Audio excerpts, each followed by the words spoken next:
Welcome to Sky Talks. Let's get a little unhinged and talk about everything.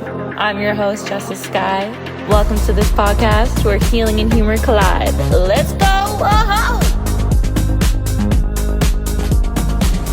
Jessa Sky here. We are back. We're back a second time. Sometimes, I've never finished first. I don't know about my guests that I'll introduce here in a second. I always am last, but second time is great. I have the amazing RAL here. You might know him as a singer, songwriter, artist, creative, really funny on the Instagram stories, I would say. I love seeing his posts. They're so awesome. Thank you, RAL, for coming back. Thank you for having me. How are you feeling today? Can you explain this fit to people? Like, I'll have to show up behind the scenes, but this fit is everything. Thank you. I'm good today. I'm going in with my whole, the whole new look and all that kind of stuff like that. Kind of a resurrection of some of the stuff that I was doing before. Okay. But yeah, just a detective in Wicked City, if you will. FBI agent? Yeah, I something love like it. that. Paranormal agent. Where do you get your clothes from? Like, what's the process of like I know what I see of you as an artist, it's like you to the core. And I really appreciate that authenticity and like the way your mind works. And I want to jump into that in a bit. But the fact that, like you just said, like the resurrection of like what was and what is. So how does that like start with this fit, for example? Usually like where the inspiration starts, it'll start off like from like an anime or a video game or something like that I liked when I was a kid. Yeah. And then like I apply that to like what like story I'm writing in my music or album I'm working on at that time. Okay. And then usually how it works is like a bunch and this works with me in my life for everything. Like anytime I put my mind on something or I start focusing on something, all these doors start opening up for it. Yes. So like I'll get clothes sent to me from like around the world and like so shout out to Face On Lab. I don't got any of their stuff on right now, but got some stuff coming on the way. Tour Customs from a homegirl in Chanel named Chanel in Vancouver. She's amazing. Great too. 5'7s, they're amazing as well. But yeah, just a lot of Amethyst. A lot of dope brands that make me look like a cool vampire hunter. I love that too, because I think like what people don't realize is like, I don't know, for me, I do a lot of everything myself, right? Just it wasn't that way at the beginning. Like I had a whole team, like a stylist, a publicist, and I like basically do everything myself. And I've created these relationships and these working partnerships with people that are actually like my friends, and like I look up to them and they'll guide me on what to do. But like the clothing, for example, it's not just you creating the process. Like you have people that are sending you things, which inevitably is helping them too, which is really, really cool. And okay, wait, can we talk about this tour thing? Yeah, of course. Oh my gosh, tell. I had clothes made for me on the tour. Like I was on last year with Shawn Desman, and it was from this girl. Her name's Chanel. Her Instagram's like Tour Customs. I'll have to like double check before we end this. But yeah, like she made me like a cool vest, like some pants. Like some like dope dress shirts and stuff, had me looking like a Final Fantasy character, and it was great too because like she essentially just asked me for like a mood board, and I sent her like I sent her some stuff from Pinterest, and then she was like, I made all these like made it from scratch based off stuff I sent. So it was really cool stuff. That's so cool. That's like such a dream. I actually had a scam email come, and luckily I didn't know it was a scam at the beginning, and I was so stoked. So all these fits that I get, Dressed in Lala, sponsor me, because everyone's always asking me where I get my fits, and I get them from you. But I got, yes, thank you. They sent a whole ass, like it looked legit. Like it was like a whole contract, and I was like, this is not happening. And like I got Chris to look over it, I got some people to look over it, and I was like, I don't know, I want to confirm on their Instagram to make sure. And it was a scam, and luckily I didn't sign anything. I don't know how they would have screwed me over, because it's not like, unless they asked for my banking stuff, right? Then I would have been like, that's weird. But my stylist makes all of these now custom. So I got like indigenous prints. Like I'm not wearing that one's today. Custom? This one's not, but she took the exact, she took the ones I have, and then we picked out different prints that I want, and she's made one for me. So now I'm supporting someone, I call her my Cookum. She's like Cookum Clara. She's an amazing stylist. And so she makes them all at a way better price. And then also it's more like, then I have the say in what I'm wearing. Like I get to choose what print, and you get it. Like it's something that I feel comfortable. I don't know if it's comfort for you as much as like I need to feel comfortable in what I'm wearing, especially when you're performing like in front of an audience. I don't want to have to be worrying about, is something showing, or even if I'm uncomfortable, I can't move and like really feel the music as much as I would. When I'm like, I know no one can see like my ass hanging out, you know what I'm saying? Like I'm like, there's kids in the audience, so sorry, I don't want to get no charges. Okay, like the worst it gets for me is wearing leather pants on stage, and I'm just like, my balls is hot. I might have to strip on this motherfucker. You're like, don't look at that. Oh my god, that's iconic. Okay. I was able to make a whole like thing of it this summer. Really? I was doing Pigeon Lake Music Festival, and the sun was like beaming on me. Like it was like the hottest point in the day, and I was wearing these pants actually. And then like some lady in the audience like, I don't know how you're doing that. And then I just like essentially just like ran with it the whole time. I was like, yo, if you see me faint, just know it's the pants. If you see liquid come down my legs, it is sweat, it is not whiz. So I am not pissing on stage. Yeah, I'm not pissing on stage. It is not that type of shit. Okay, we don't do that. We don't do that to people. Yeah. That is so funny. Okay. So for anyone that doesn't know you, can you just touch on a little bit of who you are, what you want people to know, and then we can kind of go in from there. And yes, that is my dog. Shout out to JJ. Shout out to JJ. Yeah. Okay, so I make music. Yeah, you do. I do some modeling stuff from time to time. I like to dabble in all things like creative stuff. Yeah. And as for like the music that I make, I like to like genre hop. Like so often people are like try to put me into a box or like you should only do one sound. But I don't know anybody who only listens to one like genre of music. 100%. I remember I was in LA one time and like at this point I was like really struggling with the idea of like being able to do multiple genres and stuff. And then I told this guy, and I wish I remembered his name. We still follow each other on Instagram. He like works with Papa Roach and stuff. Okay, cool. But like I was like, yeah, like. And I told him I like make a bunch of stuff. He's like, what are you stressed about? Like kids listen to everything these days. Like you essentially got an iPod in your discography. So true. And so yeah, I'm just running with that. So I make a bunch of dope stuff from everything from rap, disco, pop, rock, everything. I'm trying to do more. Maybe I'll drop a country record this year. I mean, pull a Beyonce type thing. You know what I'm saying? Yeah. Someone with multiple different moods in one day. Like it's like when I listen to your music, it's like I can listen to this when I'm angry, when I'm fucking sad, when I want to like. Even sometimes get naked, you know what I'm saying? Or if I want to like be like getting ready and like, you know, it's like you can listen to literally your whole, I can't say that word, Can you say it for me? Yeah, discography. I'm having issues with my speaking lately. It's becoming more apparent. But yeah, no, it's nice because I think, yeah, I hate the whole box thing. Like people ask, what kind of music do you do? And I'm like, my own. Like I was in the US and they said, I was at Target and he was like, is that a kimono? I was like wearing this and I was like, no, people think I like do look Asian, so I like to fuck with their brains and like be like, no, it's actually not, I'm native. And da, da, da. And then he's like, what do you do? I'm like, I'm a singer. And he's like, what kind of music do you do? And I was like, my own. I didn't know what to say. I was like, I don't know, I'm on the radio, like, you know, because to me it's like my experience in life is where music gravitates me toward. And then like you all even like think right down to like, hey, like these clouds, like for the podcast, like I see it in my mind and then it comes to life. And I like, that's one of my favorite processes. Is your process kind of similar with your art? Yeah, like, for sure. You like to see it evolve. Like, do you take time on a song? Like how rough, like I like to finish it in 2 hours. Yeah, it depends. Sometimes like my writing process is really fast. Like I can get like into like a 3-hour session, I'll get like a good like 8 concepts done if I want to. Yeah. But if I want to like make the beat or compose the beat, write the song there on the spot, I'll usually do like 2 or 3 songs a session. But then like I'll have those songs and then like do like minor tweaks to them. But sometimes I won't touch it at all and be like, this one's good. Like Take Time was one I didn't really mess with. And then like something like Runaway is something like I've touched, like, you know, it's like, oh, let's like do a rap verse or like so not do a rap verse, like mess around with it here and there. Yeah. And then with this new project I'm working on, I don't want to announce the name of it yet, but it's like a secret project I'm working. Okay. So I've been working on it for like the last like 6 months and like very selective on the beats and everything on it. Yeah. But I got a new EP coming out. Okay. I haven't like really landed on the name for it yet, but it's 3 Portuguese English tracks, so like half and half. Cool. Yeah. So like that's gonna be the beginning of like me showing like this like the whole new image, the whole new vibe, the whole new brand.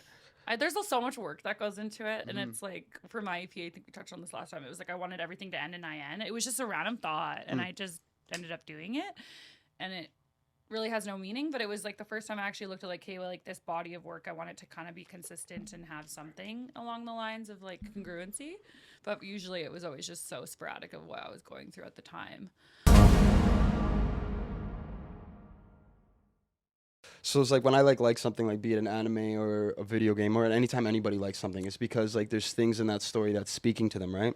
Okay. So like and I feel like when you're writing fantasy, like from like just like a book standpoint or a movie standpoint, you're allowed to do a lot more and you could get away with a lot more because it's in fantasy. You know what I mean? Like, they like you're able to write the most evil character because it's in fantasy. So then, therefore, I think within certain fantasy writings, you're seeing the highest expression of the human being. Like, if they could and they had all these powers, they'd be doing that. So as much as it may look like it's over the top or it's exaggerated, what you're really seeing is just like the like when you strip down the common denominator, you just get it to the smallest number. You see like the motivation, right? And like usually that motivation is the thing that inspired you to get into the thing.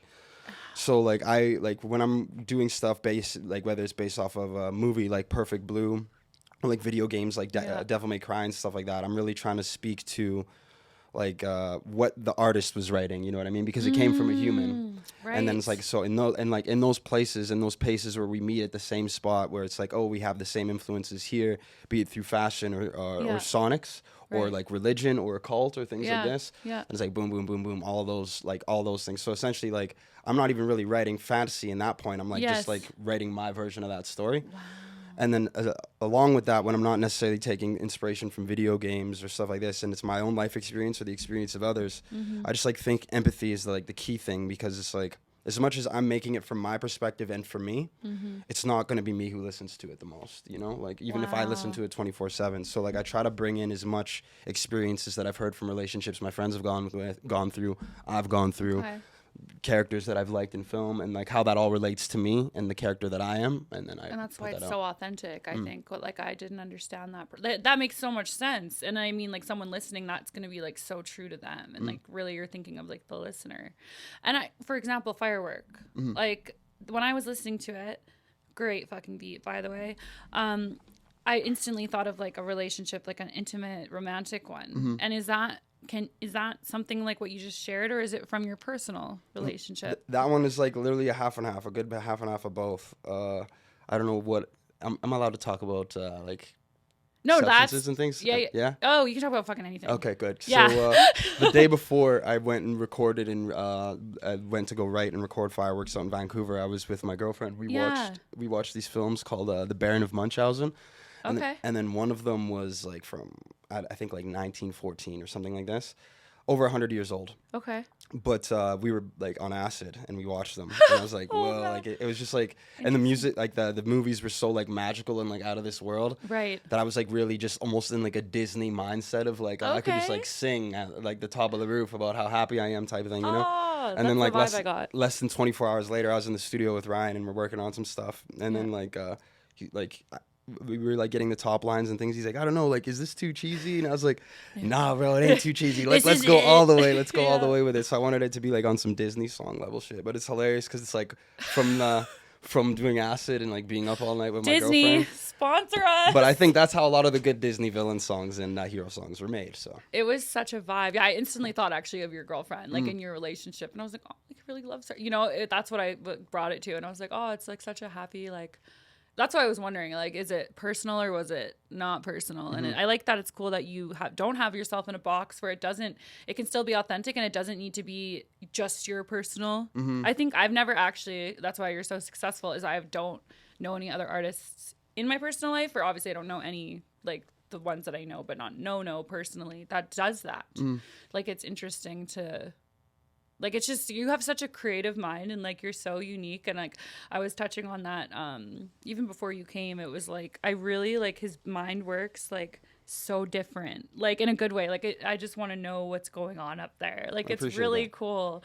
Do you agree with the whole it takes 10 years before? Like, I've been seeing that pop up a lot lately, actually, within the music industry. And I just want to hear kind of your thoughts on that. I think it's like it's two things. So for your own personal like skills and success for yourself, that has nothing to do with sharing with anybody.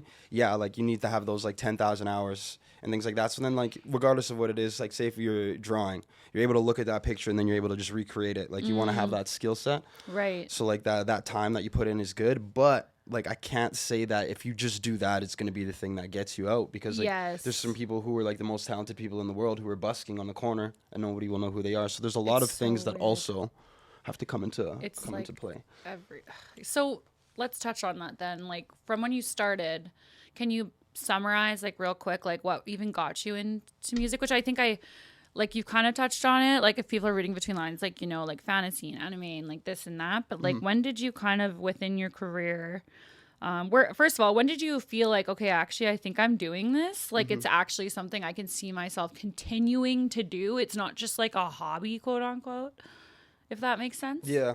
Like, so when I was like little, I was like 4 years old, and I was like wrapping Christmas presents with my auntie, and like she got sick, she passed away and stuff, but we were really close. And like she asked me what I was going to be when I was older. I told her I was going to be a rock star. And then like throughout elementary, I was trying to play guitar, join a band and stuff. But then it wasn't until like I'm giving you like an inside scoop right now. It wasn't until like junior high school, and then I was with this guy. His name was Ehab, and like yeah, we were always just doing North Side Hood Rat shit, right? Like, and I had like a recording set up because I was talking to my friend Charlie, and he's no longer with us, but I was telling him about like, I was like, man, I think I could do like this rap thing and stuff like that. So he told me like, yo, get your garage band mic. I mean, not garage band, Rock Band, that video game. So get your Rock Band mic, get Mixcraft, and then you can start recording that way. And then maybe a week or two later, like this is after I've been sending him lyrics, like my own little poems and stuff, this kid Ehab comes over, and he's like, I don't know what was in him to want to be doing this. He's like, yo, bro, like, we should just rap, bro. And I'm like, yeah, I'm down, like, right? Like, I'm already, like, trying to get in this stuff, right? He's like, yo, we should just rap, bro. And then so we go onto YouTube and, like, find a bunch of instrumentals and then go to, like, the comments, because at the time, people were just rapping, like, stuff. And then I seen this guy's name was Crisis. And I was like, I'm stealing that name. And I'm stealing those first two bars. So I went by Kid Crisis for the longest time. But I was like 14, running a fight club and shit like that. But yeah, so yeah, I was like Kid Crisis the nicest for a long time. And then it was just Crisis. That is incredible. Yeah, but like as soon as I started, like it's right after that day, I had like the most delusional level of confidence of all time. Like, Which I was works. Yeah, like I was like, I'm the best ever that's ever done it. I couldn't even rap on beat. You know what I'm saying? People be like, yo, freestyle. I was like, I don't freestyle yet. I'm not, but I'm the best ever. It's like, how you going to say you're the best? You don't freestyle. It's like, how you going to question my thoughts? Your thoughts ain't my thoughts. Like, I was like adamant about it. That confidence is incredible because I was the opposite.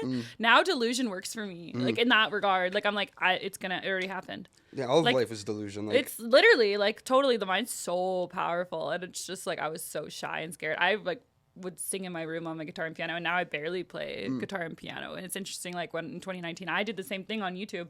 I was just like, I'm gonna find a beat and start writing, and then I would make a song in 20 minutes. And that's how like my old manager found me or whatever. And I'm like, that's so, like, I think it's just so nice for like kids watching or anyone watching, really. Like, if you're too young, like, please don't do as I say. Or what is the saying? Say as I do, not, what is it? Come on, someone help me.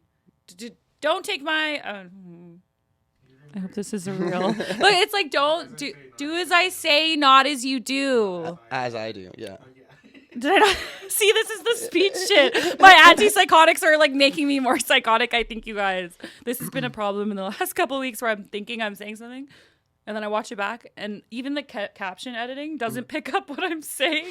It's like Jessa Sky. When I'm saying Jessa Sky, I'm like, I'll know I've made it when like it just autocorrects to my name.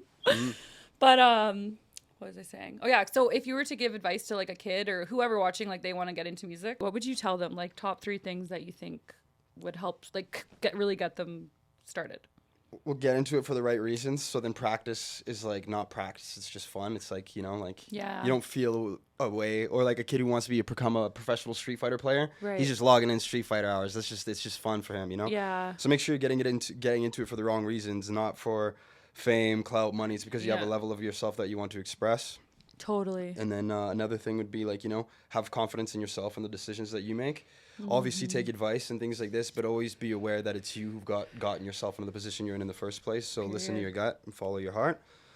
And then third is just, you know, like surround yourself with the right people who are able to see the dream the way that you see it and help you build those bridges for you to like connect worlds and create a world of yourself. That is so true. For yourself. I definitely agree with that. Like, that's always what I try to say. Like, it shouldn't feel like work, and the intuition's so real. Like, don't compromise yourself for like certain, like, if I've done that for sure. Not in really my music life, but I definitely like didn't think I could say no, or didn't think like I mattered. So I would like put myself in situations thinking, and I couldn't even say no, right? So it's like, if I don't vibe with someone, like I don't owe that person anything. And if they're trying to change me, like the sound process or whatever, like it has to be true to me, right?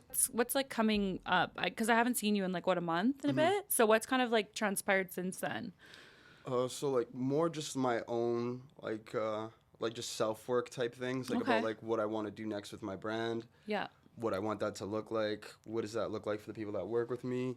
And all stuff like that. So right now I'm in the process of just trying to get some international collaborations. Okay. Yeah, because I have that Portuguese music that's coming out. That's I think cool. it's just I really want to start hitting the Europe market.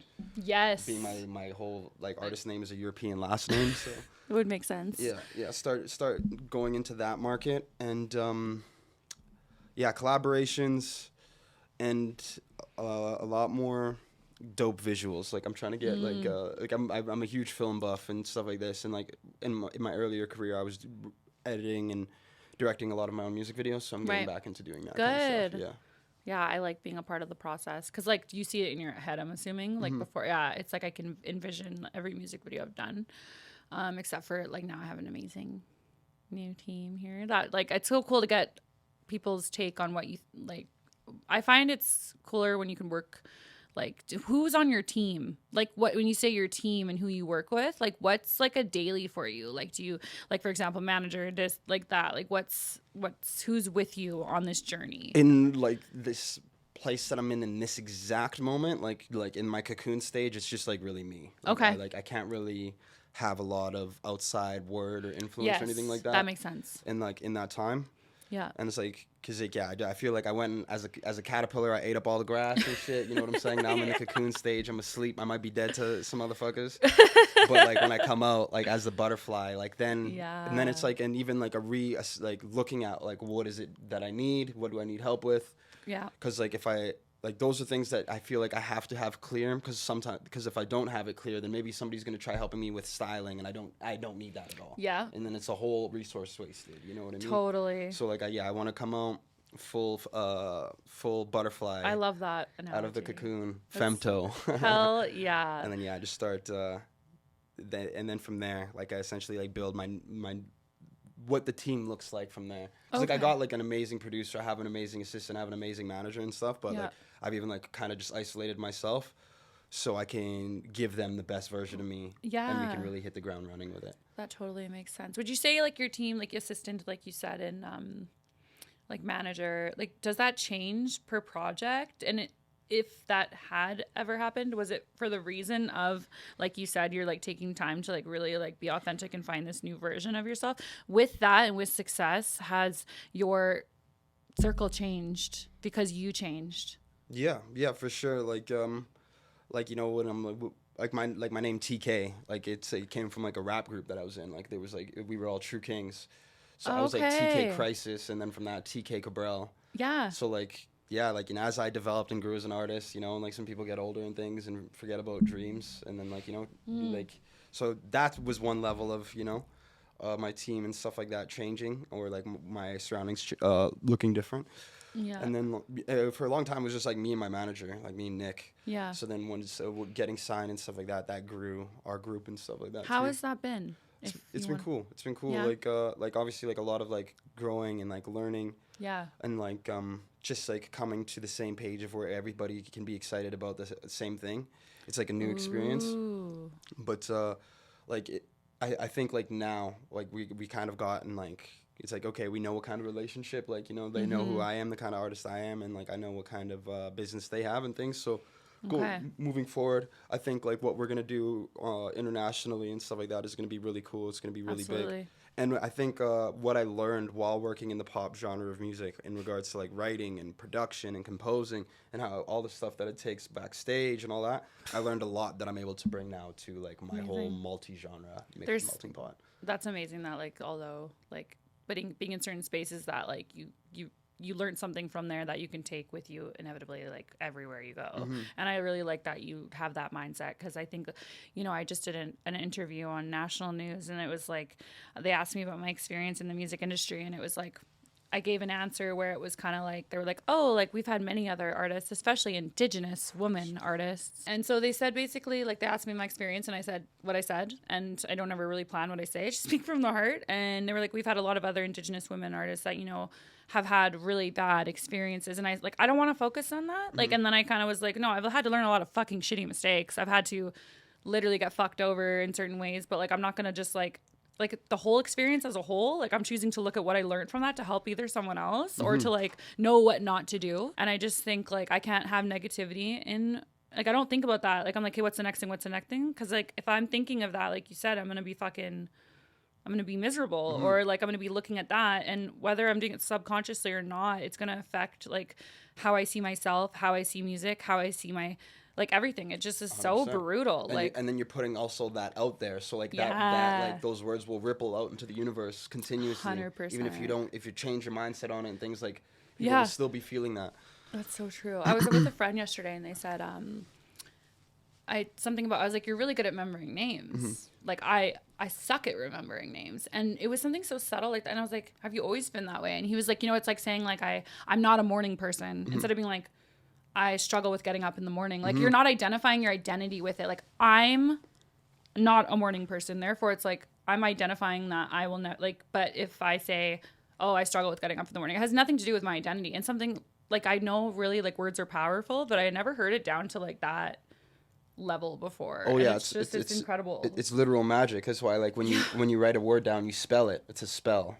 You know? Oh my gosh, your mind is so cool. Like I got another fun one for you. So okay, let's go. So like when you think like TV, right? You're telling a vision. Tell a vision, right? So like if I wanted to tell someone a vision, right, and through casting a spell, so like say I want you to think this one way, right? So I'd have to cast the spell on you. Television and cast the spell on you. But if I wanted the spell to be casted on you, on Chris, on everybody in the world, what I'd have to do is a broadcast. So I broadcast tell a vision. It's a tell a vision broadcast. So then after everybody watches what they see on the TV, they become into that reality, you know? So it's like like reality is your perception. That's why like when like I believe like kids can see ghosts or animals 100%. Can see ghosts and stuff like that. Yeah, it's because they haven't had that filter placed onto their mind yet. Totally. Where we live with this filter, you know, every time we look in the mirror, that filter increases. Yeah. Everything increases more and more. The more we stress about rent, more filter, filter. And then by the time that it's done and like we're like, you know, grown adults, there's a whole reality passing by you. And then that sometimes you can tap into. Yeah, right. Sometimes. And that's where you get creativity. That's where you get music. That's where you're able to ride synchronicities. Where people are like, "How did you do that? You were just here, and it all worked out for you." That's existing in what I believe is the real world. The fake world is the one that we all have to agree to. 1,000%. And we all put on a face when we just like, "Hey, how are you doing today?" And in the background of that person, they're like, "I don't want to be here." So if nobody wants to be at their job, how are we getting any good quality stuff? Right? Fucking seriously. So it's not about quality, it's about everybody existing in this reality. And without going all too crazy, like, why do we need to exist in that reality? I literally can't. Like, I think I can't be in reality sometimes because it's just, I don't even think I would be alive, to be honest. Like my saving grace for years was like my delusion. And like, I wouldn't say it was necessarily a good thing. It kept me in a dark place for a long time. But like, I think, like delusion never used to work for me because my reality was so negative, right? But now it's like I just fucking know it's already happened. It's just a matter of time. Or it's like it's helped me with fear, like being scared of something. Like I'm like, well, it's not scary. They just do it, like, type thing, right? And it's what I tell myself, and that's so true. Like what you keep, I like lived out of my subconscious was fucked because I wasn't even aware of my thoughts. So I would be like let's say you look at me, certain my head would be subconsciously, he hates me, he thinks I'm stupid, but I wasn't aware of that. So then therefore my life would like I would act out of fear. I would act out of like, oh, well, I have to please this person because of this reason or this reason or this reason. And then as soon as like I was aware of like what the fuck was actually going on, I was like, that's a fucking lie. I was like, I don't give a fuck what those people think. Like, where's the truth in this reality that's like telling me that this is all like in the negative way, right? And I'm like, I don't know how I got here. I just fucking like I just do the next right thing, and I don't take no as an answer for a lot of things. And I've kind of like realized I don't fucking co-sign to people's bullshit either. Like I used to do that, and I had people around me that they were too scared to say something about something I was doing. And inevitably it backfired because it just left me in like addiction and all this fucked up place for so long. So it's like, I know who I am now, and I can be like, I know I'm fucking crazy. Like, and I know this is going to happen because I'm not like, it has happened. It's already happening in my world. And then therefore things start happening. Like you say, it's not just like you ended up here. You know? I was watching Star Wars the other day. Hell yeah. The Phantom Menace, and like a character Qui-Gon Jinn, he said like your focus determines your reality, and let's get back to what I was talking about earlier with the whole fantasy thing. Like he didn't make that up. Like Qui-Gon Jinn isn't real. It's not a real person. That was an actor. That was Liam Neeson pretending to be Qui-Gon Jinn, right? Yeah. So then that came from a writer. So, right, who wrote that line? And where did they get the inspiration from that line, right? This comes from, like, this is knowledge that's known, and it's been known for a long time. Yeah. And then we put it in through fantasy. Yep. So then, like, you associate these ideas with fantasy. Right. And then, like, so there's, like, different classes of people. There's people who understand this to be real reality, and then there's people who think it to be fantasy, and then they believe in lottery tickets. That's the fantasy, you know what I'm saying? Yeah. Believing in yourself is the reality. That's not the fantasy. And then they have it switched around. So you don't believe in yourself. Yep, you believe in their fantasy. Yeah. You know? The focus determines the reality. Word to Qui-Gon Jinn. And it's like you're not... Yeah, you know, that it works against people, really. If they if it was flipped the actual fucking the way it actually is. Mm-hmm. I don't even know what the world would be like.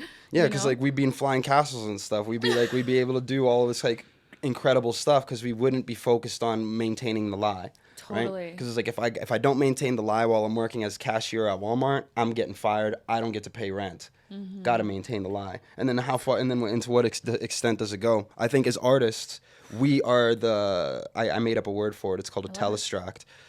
We are the telescope into the abstract, and then we tell people what the world looks like through our lens. Yeah.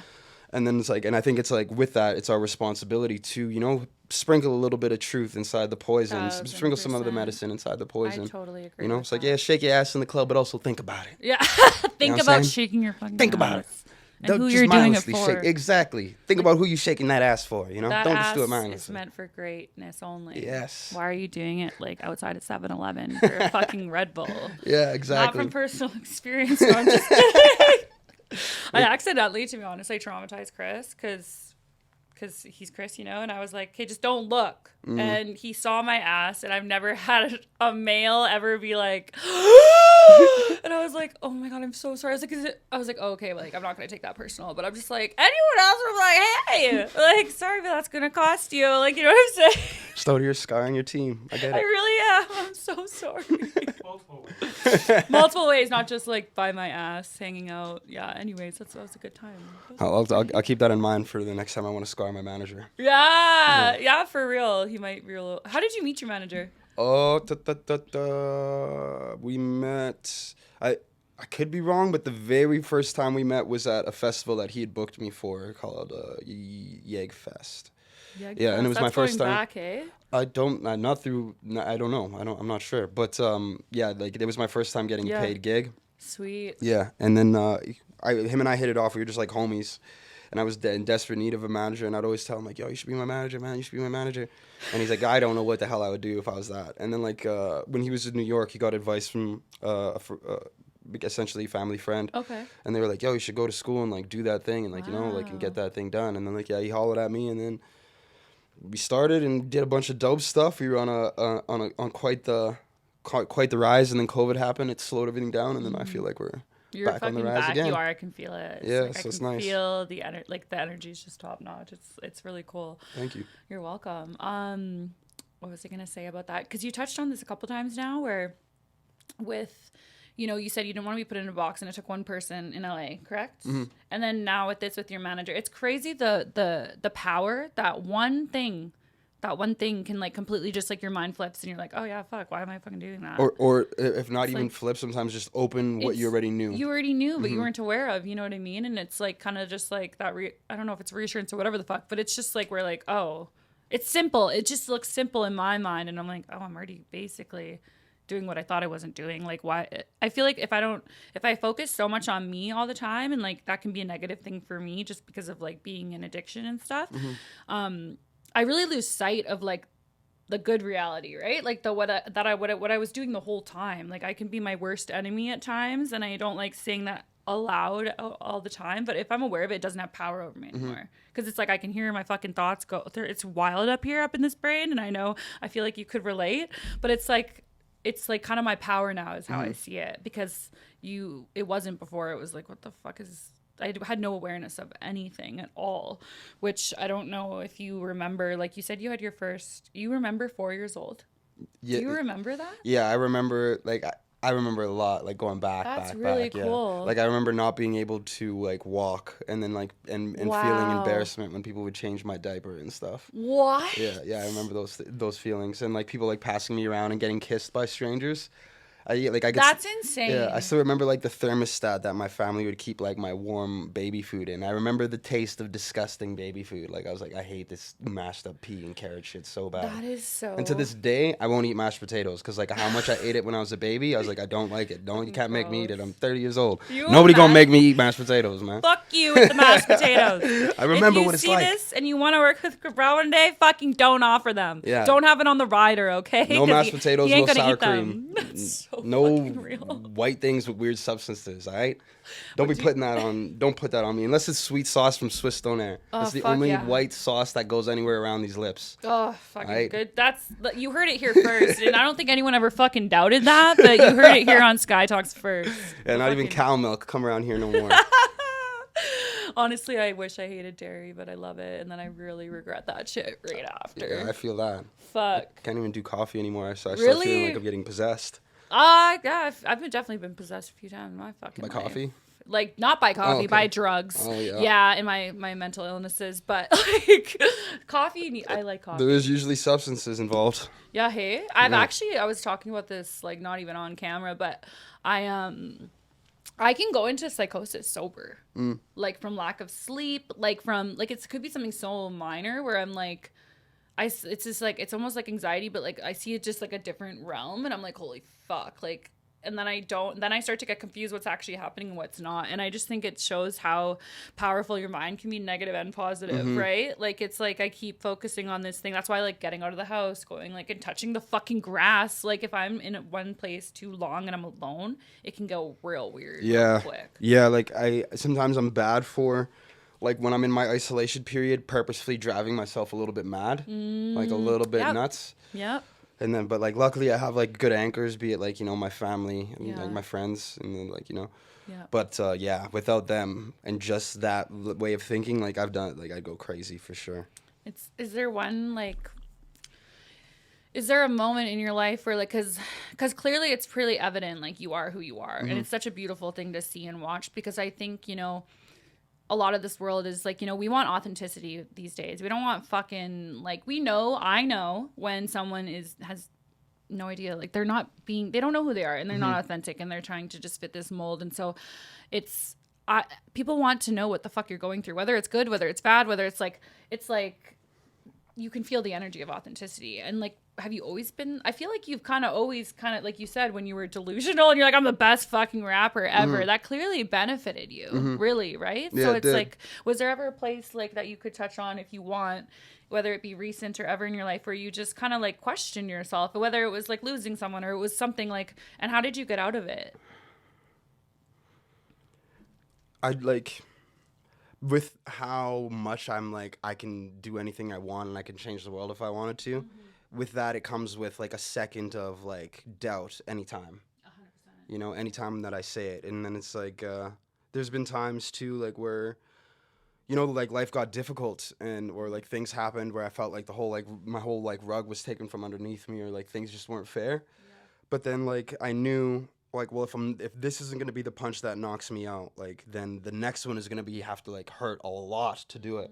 So, like, my resilience was just getting, like, stronger and stronger. And then, like, I'd, like, just do pain comparisons. I was like, what's tougher, like, doing this or, like, what I had to deal with when I was a kid? And then it's like, oh, like, this is easy. This is the game on easy mode. That's 1,000. I totally relate to that. Like, that's why I think, like, I gravitate and I'm just like, I could talk to you for hours because I really relate to a lot of things that you say and that you've experienced. And I don't even need to know the details of what you've experienced. I can feel it.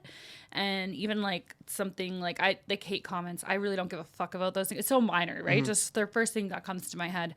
And, you know, through something like saying, you know, like, I literally went through child abuse, I went through this and I went through all these things. And then it's like, so I've already been through my hardest day. Like, this shit's easy. Like, I didn't even think I'd be alive right now talking to you. Do you know what I mean? So it's like the resilience piece, and, like, people can look from afar and they're looking at my lips or there's something just so, and I'm like, I don't think people understand. Like, I'm not just talking about stuff I've been through. I've actually lived it. And so the resilience, you're just kind of like, I'm fucking grateful to, like, be breathing air right now. Like, it's totally just like, had I not been through all that stuff, I'd probably be a little bitch, like, to be honest. And I would be so scared and be a victim of my own circumstance. But because I was forced to like, I had a lot of shame for going through horrific things and people being like, and I just kept moving forward. I wasn't even aware of it at the time. I'm like, I didn't think it was an option to dwell in like that shit. Like, it was just like, what's the next thing I can do? And then that carried along with being like, well, did it even happen then if I was able just to bounce back that quick? And then someone told me, like, just because you are resilient and you got through it doesn't mean it didn't fucking happen. It doesn't mean it didn't hurt. And that was like one of those moments where I was like, light bulb. I was like, oh, like, why? Like, it is what it is. Like, if something comes up, I'll cry about it or I'll feel this way, but I never stay there. I'm constantly, as a creative, my mind's constantly going, and I think that's a blessing and a curse. I choose to look at it as a blessing. And I know when I need to tap out and take my time, like you said, and kind of like go into like hibernation. And I do those things mostly to protect other people, because when I'm like not in a good space, like, you don't want to be around me, right? You want to hear this like this? I want to give you a little bit of advice when it comes to like that kind of stuff. I seen this picture yesterday that literally changed my life, made me laugh my ass off. And again, it wasn't like something like where it's like, whoa, I didn't know this and now I know. Yeah. It was just essentially like a green light on something that I already knew. So like, you ever play like Grand Theft Auto? Oh fuck yeah! Like, that's like the only video game I've ever played. Perfect. Like, have you ever done anything in Grand Theft Auto worrying about what any of the characters were doing? Like, no, I didn't even know there was other characters. No, like did you steal a car and was like, well, hopefully this NPC doesn't get mad? Like, or like any of the things you wanted to do. I was running over people on the sidewalks, actually like killing them. Because you were like, this is my game. I'm playing the game, and I'm going to do the game that I want to. Yeah, right? fuck yeah. So like, this is our life. Totally. So it's like, when I go and I do whatever I do, I'm not worried. Like, for me, like I'm going to go slay this dragon. I'm not worried about what this random NPC is saying. He's literally only there to prove to me that my mission exists. You're only there to watch. Yeah. You know? And then when it comes to that as well, and when it comes to people in our position, where you're putting yourself in a place where you can be judged, where people can say this or this and that about you, think of it like this. Like, we're in a really messed up world right now that thrives off of polarity and negativity. Seriously. Right? So if you, like, if you make some content that everybody likes, the odds of your comments going are lower because everybody likes it. It's cool. But if you do something that maybe just ruffles feathers, or a girl gets super jealous of you and she wants to make a comment about your looks or whatever it is, and then she makes that nasty comment, and somebody goes to gets nasty back at them, it's like, and then boom, boom, now you have discourse in your comments.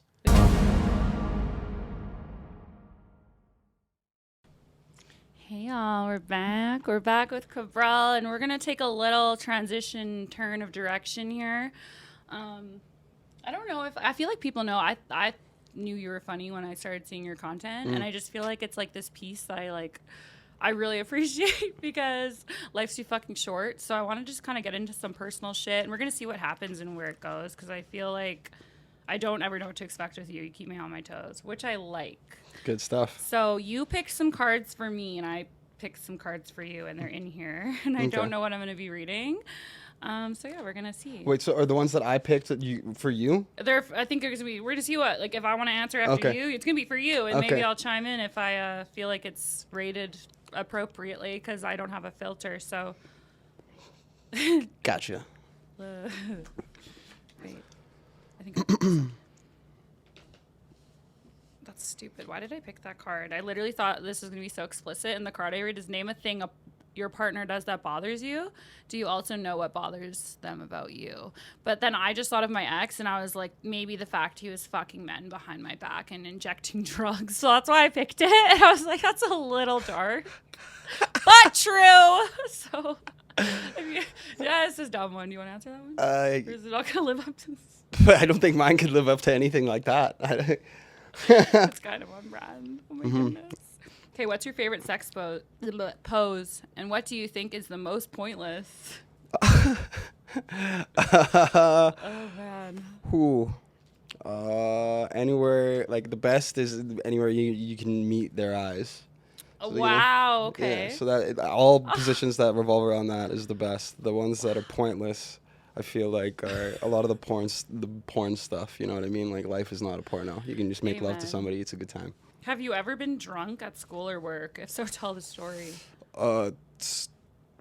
Technically, like, being a musician, I have been drunk at work on stage. Yeah. But a funnier story is when I was in high school, you know, like when you have spares and stuff like this, a good friend of mine at the time, her name was Bianca. She's like, yo, you have a spare today, right? Because I thought it was a Wednesday. I remember this like it was yesterday. Crazy. And then it was actually Thursday. And she's like, yo, you got a spare today, right? Like, I got these mushrooms. You still down? I was like, oh, hell yeah, I'm down, right? So we do these mushrooms. On a spare? Yeah. And then I, like, right after I eat them, my buddy's like, yo, bro, like, do you have the project? Like, are we good to go? So I had to do a presentation. And I'm like, oh, fuck. It's not Wednesday. It's Thursday. Shit. Yeah, so, like, the whole room and shit like that's breathing while I'm doing this, this presentation. Yeah. Oh, my God. That part worked because like it was just starting to, and I was always like kind of like a class clown making people laugh. So like if anything, they were like, "Why is he being so serious right now? Like he's taking this really serious." And then holy shit. Just like, yeah, like really hyperfixated. Yeah, when I got home, I just stared into the mirror for like a whole ass hour. I'm just like, what is my skin? What is this? Like what? You're like, my skin is having feelings right now. Yeah. Emotions. Like what the fuck? Yeah, mushroom highs when I was a kid was something. I've actually never done mushrooms because I was always in that head frame that I would have a bad trip. You probably would. Exactly. Yeah, because that's therefore why I have not done it. Yeah, and like and I don't even really recommend like those kind of things for everybody, but it's like with that said, like I don't believe there is technically a bad trip. When you deal with what you're dealing with, you're supposed to deal with it. But like you don't really like if you're wanting to have a good time, don't have a lot of background stuff. Exactly. Because it'll come out. It'll come out. The right energy, the right people. Yeah, the right place, everything, all of that stuff matters. So it's true. That's why I didn't do it. Yeah, that's why I shouldn't have did it in school. Shout out to O'Leary. Honestly, though, you fucking aced that shit. Yeah, I did. Shout out to the teacher who probably knew and just kept his fucking silence. Yeah, like, no doubt. You're a real one. Do you think men and women can be best friends without anything more developing? Do you have an example? Yeah, I think so. But like not the average man or not the average woman. Period. Yeah, not the average, not just your regular person. No, yep. I don't think regular people are capable of doing anything that's challenging because they allow themselves to be regular. That's so true. It's so fucking real. Yeah, and like good friendships and things like that. Those are like challenging and like like boundaries. All these kinds of things are like important. Yeah. And I think all of those comes from people who don't carry themselves as regular. So I totally agree, and I feel like a lot of people that are. They stay regular. They don't think they're regular. Mm-hmm. So it's like, therefore, like the thing this thing, and hopefully we can zoom in on his hand from previous, because that's like how I'm going to go back to that. But it's so true. Like, it's always the ones that are fucking the worst type of people or not, like, or they just like, they have no awareness or like the pride and ego thing or this or that. And they just think they're the fucking shit, but not in the good way, like how it worked for you when you were younger. Yeah. It's like, I want no part of that. Like, I don't ever want to have to be around someone that's like, oh my gosh, like, I was doing coke in the bathroom at Cactus Club and drinking, and that used to be my highlight. Like, I was excited for that, like in 2015 on, and then it wasn't that way, and I hated that shit, being around people like that. But again, I was like being around what I thought I was, right? And then it's regular. It becomes a regular thing. So regular, yeah. And then it ruined my life. And in those situations, you can't be just friends with a guy or a guy. You just can't. You're gonna end up doing things. Yeah. You're welcome to all those ones. Real sick of you guys. It's okay. Because I'm authentic. You can't try to fucking shame me. I'll shame myself, okay? Have you ever been arrested? Yeah. Fuck yeah, me too. Yeah, I have been. Let's talk about that. Let's go. Funny arrested story is, so I was in New York. Oh gosh, in the States too, eh? Yes, Fuck. Very scary. I had my balls coming out of my chest, it felt like. But so Raptors had just won Canadian championships. I think we were in Brooklyn, if I can remember correctly, but we're literally drinking right outside of a police station like idiots. Publicly drinking outside of a police, drinking 40s, and then like we see this couple walk by, and we're like, "Yo, go Canada!" These two girls, and like, "Go Canada!" Like, we're from Canada. Like, what the hell? So then they start coming over to us, and they're like, "Yo, like, you're from Canada?" I was like, "Yeah, I'm from Alberta." And then she's like, "I'm from Alberta. There's no way." And I was like, "Yeah, like, where in Alberta are you from?" And she's like, "I'm from Edmonton." I was like, what the fuck? What are the odds of that? I'm in New York City, right? And I was That's crazy. "Where in Edmonton?" And then she tells me where she lives. She lives across the field from where I live. No. Yeah, no word of a lie. And then we're like, okay, well, obviously it's meant to be. We're all kicking it, like, here, have some drink, blah, blah, blah. We're blazing and shit. And then boom, like maybe 10 minutes later, cops. Oh, fuck. Yeah. And then like, they arrest me. They arrest her. They arrest her girlfriend. Oh. For me, they're like, yeah, like, like, you're not allowed to be drinking out here, and like, you're not from here, and all this stuff. I'm like, yeah, like, so the ticket's gonna be about $50, and I'm like, oh, I'm doomed, it's done, like $50,000 ticket, what am I gonna do? And he's like, $50,000, no, it's $50. Like, $50, bro. I'll pay this $50 right now. I'm gonna keep drinking. You know, but like, yeah, so like, they're like, yo, you can't pay it now. Like, you can figure that out. But then they arrest the girl because she had weed, and I had weed too. It was in my pocket. They didn't know this though. Thank God. But they arrest her, put her in the back of a cop car, and then take her to the police station. I was this close, all right. I was this close. So 50,000? No, it's only $50. Fuck, I'll take that right now so I can keep drinking. That's iconic. Yeah. It's so real. I would have said like similar shit. Yeah, so that was my getting arrested. That was a fun one. That's Because, like, you know, like, I hilarious. was a little slap on the wrist, lesson learned. Like, I could just picture you being like, okay, that's fine. Like, Yeah. wanna $50, drink with nigga? me? Yeah, Like, are what you the gonna fuck? be fun with me? Like, Yeah, let's shut this shit down right now. So, yeah. How old are you, sorry, roughly? Oh, this was, I think I was like 25. 25 or 24. A few years back there. A few times back. How old are you? 300. Fuck yeah. Yeah, I'm 300 years old. Been existing. That's why you're for so, 300 like, years. fucking who you are. Yeah. Took some time. I love that. Yeah, immortal vampire. This is not my first body. It's like I'm my 7. hopefully my last one. Hopefully it's your last Yeah. one. I only hear got you. one tattoo. It says this is just the vessel. So It's so true. Yeah. Like, I call it a skin suit. mm-hmm. I'm like, I'm just in a... You should watch the show. It's called Altered Carbon. I'm pretty sure they call it that. Do they? Yeah. Oh. They call it sleeves. Yeah, because like rich people, they get so rich that they're able to like transfer their consciousness onto like these discs. Yeah. And then like I you can believe just it. live forever by passing your like going through different bodies that get grown in labs. I mean, it makes sense why I want to change all the time because I feel like gross, but it's because probably some person's been in me for how, oh God. Wording is important. Take that as you want. This is my skin suit. That's interesting. I love that one. I feel like all the ones I'm pulling are the ones. I'm curious about this one. Have you ever cried in a club? Yeah. If so, tell me why. Tell us why. They're all like technically like good things. Okay. So like once was like a happiness, like overwhelming, like yo, like, you know. Yeah. Like I'm doing the thing and like, you know, just like performing and shit.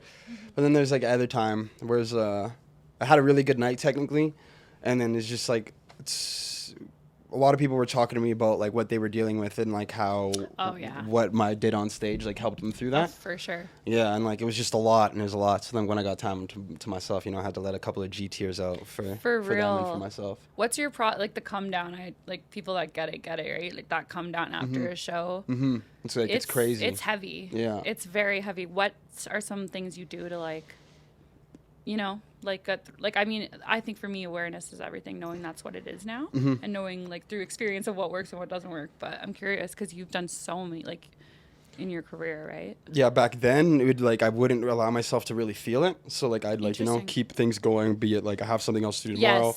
Yeah. I got a girl coming over that night or something. It's just like do. So like I'm not allowing myself to like sit in that moment. And like whereas in now, I do like I allow myself to like feel that moment, and then like because it's like to feel is to be real, is to be alive. So true. It's like a fake flower holds beauty, but it has never lived. You know. So true. I love. Although I feel so heavy, like that's why I have to have a very small circle because it's too much. Like right now in this moment in my life, but I would so much rather that than I have years that I don't even know. Like it's just nothing. There was no emotion. There was no nothing, and it's like I would so much rather really feel, and like that's my favorite thing is meeting people in a crowd and hearing like what they went through and that what song for what. It's like crazy, but I also like that though because you have a time cap on that. Like you're in there, you're experiencing them, you're very present. You just after you just performed, and then that's kind of all it is. And I find like closer to I call them like my JS angels, like, you know, like the people online and the people that I meet, because it's like I'm protected in a way. And then the people really in my life, like I have to have such a small circle because like I don't know how to explain it. When I love people, I like internally suffer in a way because I just never want them to feel the pain that I felt. And it's like, I know they're lies. Like the mind is so powerful, but I haven't connected this to this, like my body. So my body, it feels so real, even though I know it's not. If that kind of makes sense. No, it does make it's sense. just super, that's kind of like been my triumph lately is like, okay, I'm really sick of this now. Like I really want to connect like both because so I can like be super, like not be scared of relationships in a way. Yeah, you got to connect the trifecta, you know, like the mind, body, and spirit. Exactly. Connect the three. And I definitely am like closer than what I was a few years ago, but it's just, I'm excited for the next part of it, right? I like to focus on like the things that once were killing me are now my power, you know? And but also when the camera is off or if I'm like you know, when shit gets quiet and like I'm not busy, like that's where I kind of realized the last couple months, like when I wasn't super busy and like things are busy again, and I'm grateful, but it was like there's a lot of shit I need to look at, you know. And it was like I didn't like silence. I still don't really like silence, but it's like the awareness of knowing that it's gonna be okay, and like I need to allow myself in this space to feel this. And it's like I would rather what I have today than what I had fucking, you know, when I was like 20 years old. But it's like I think with our brains, like definitely my brain, I have to keep it in check because it can get really dark. And what I like about it though is I'm not scared to share that with people. Like that's, I really feel like I'm going through this, someone else is going through it in a way. Facts. But like, yeah, no, it's really cool that like the character of like, and your integrity and who you've become is clearly evident because you didn't have, like, those are things you had to go through. And it's not bad, it's not good, it is what it is. And it made you who you are, right? And I always try to tell like the youngins, like, you know, that I meet, I'm like, that will be your fucking power if you allow it, you know. And like, don't ever give your power away. Like what you think, what you're trying to hide, what you're ashamed of, what this reality of this world is fucking telling you is like, you're gonna use it for good. You can. There's a billion other motherfuckers out there that have no awareness of everything, and they're just kind of coasting through life. And honestly, that's my biggest fear, is that I'm just coasting and I'm just kind of like this. Like I'd rather the ups and the downs. Like, and I definitely feel like you are that, really. And you've channeled it for good, like clearly. Like it's really cool. And the advice I'd like to like give to the youngins is just like the success story and the failure story are the same. Yes. Minus like a like 2-word difference, right? So it's like, so the idea of success is my father drank and I don't drink because of that. And then it's like and now the story of failure is like I wouldn't drink, but my father was a drinker. Right. So and is an addition, but is a subtraction, right? So even when you're having conversations with people and you're not agreeing, always try like looking for the and angle, because then you can get them to where you're at. You know, and then when you do that with yourself, when you're having conversations with yourself, and like, so it's like when I was younger, looking at kids who had like, you know, the parents and they were rich and they could go to cabins and then they were going on trips every Christmas and all that kind of stuff. I was like, I'm never going to see that because I don't have these things, and and it's like I want that, but my family is not successful. You know, but like now I've seen so much of the world and I've done so many things and I've like taken my family on some cool trips and stuff, and it's like, and then the difference was, and it's like, and I can do this because we've never done it before. No, I'll never do this because we've never done it. You know? It's literally so simple, but it's like so powerful in which way you're using it. And it goes back to what we were talking about before. Focus determines reality. What you say becomes your reality. It's all magic. That thing really like is I'm still processing that because it's so. Like that really like something like trippy. My brain's like is like the law is obsessed with it. So the law revolves only around that language. So the better you understand that language, the less it has. Yeah. So like even like from what I understand is like, so when a lawyer passes his bar exam is because he then is above the bar. Because if you go and you're in court and that door opens, you're you're a dead man in water. Yep. But so dead men don't speak. So you have a lawyer who speaks for you because they pass the bar exam. They're above the bar. They're not in the water. They're not. You know, even even like when you have a ship with cargo in it, every ship on the ocean has to have like they're all female ships because they have cargo, right? And when they go to get their cargo from point A to point B, they go to the dock, right? Yeah. And then so even when you're having a child, you go to the dock. Your water breaks. It's all in the same. It's all in our language. It's all in the terminology. You need to start a podcast, like I know you're busy and stuff, and like doing a billion other things, but damn. A little spellcraft podcast. Like seriously, it's very. It's like so in front of everyone's faces, right? And it's what people choose to really like open their eyes to. I was thinking about calling my fan group because like I've always struggled with this name. Yeah, that's a good thing to talk about. Like the collective. I was thinking about calling them the Cabal. So because that's like it's like an occult group of people who are aware of a secret, and it's like I am the secret. You know what I mean? That's really cool. And it's only one letter away from being Cabral. So y'all heard it here fucking first. You did hear it here first. Let's go! The Cabal. So all y'all that support me, welcome to the Cabal. Jessica, welcome to the Cabal. Thank you for having me to the Cabal. Like, for real. That's so dope. I'm going to make some merch on that. Shit, sick. I love, like, I think that's when I said, like, hey, do you have anything leather? Remember when I asked? I wanted to make something personal for you. I still want to. Yeah, I'll give you some. I got yeah, because I want to do something, like, just, yeah, I love doing that for people. It's one of my favorite things, like seeing what like my perception of you and what you inspires me and you to like now make something like clothing. So let's fucking get that Yeah, done. hell yeah. I'll wear some shit on stage, folks. Hell yeah. Also, when's your next show? So I'm planning an event in Vancouver right now. Okay. And I'm planning some events here in Edmonton. I don't have any specific like Cabral show thing stuff yet. But I'm getting back into the whole throwing events, be it like artist showcases to like vending events, things like that. I'm just getting back out there. That's fucking awesome. And it's like this new version, you know, this like the butterfly, like it's so cool. I'm really excited to see what you're doing next. And yeah, what is there just one last thing that you want to say? Or I definitely just need to have you back. Like there should just be a subsection of you like on here because it's just like I could talk to you for hours. Yeah, tap in and like we give each other homework, see what we've done since last time. 100%. It's like keeping accountable too. You know, it's like nice to catch up, and I feel like catching up on this type of platform, it's actually helping so many more people than just like. It's like that's how I like to view it. Because I don't want to be in the same position if I come back on. Fuck I no. want to have a bunch more shit done. Yeah. But anything I'd want to close with? I close with telling people to follow the advice that I was talking about earlier, those 3 steps to do that. Another couple steps I'll give you is follow me on all streaming platforms. That's Cabral, CAB''RAL. And if you're looking to find me on social media, that's all things TK. Come join the cabal. I got a bunch of dope secrets and a bunch of dope music on the way. Thank you so much for having me on. Yes, you do. Let's fucking go. Aho! Can you do that? Her call. Can you go, let's go, aho? Let's, just in whatever way you want. Just anything. It's just funny. I just go, let's go, aho. Let's go, aho. Let's go, aho. Ahor? Is that maybe? Yeah. Ahoy, matey. Let's go today. That's fucking...